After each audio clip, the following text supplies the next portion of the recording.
Hey guys, Bruce here from Uwharrie Outdoor Resources. We want to take a minute and talk about heat exhaustion and the signs of it and what you can do to recover.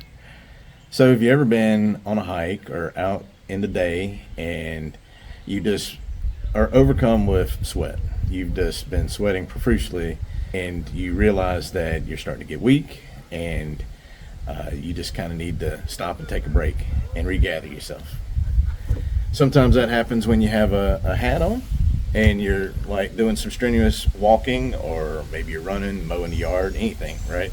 That you're when you're doing something, and the heat that is built up in your hat is, in one example, could end up making you start to get overheated, right? And if you was to do something simple like sit down and take your hat off, then you immediately start cooling off because that heat that's around your head is suddenly gone.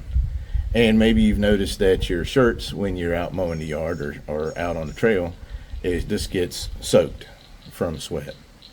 So if you're not taking care of yourself and properly hydrating, of course, and taking breaks along the way, you may be overdoing it and start to feel weak and lightheaded.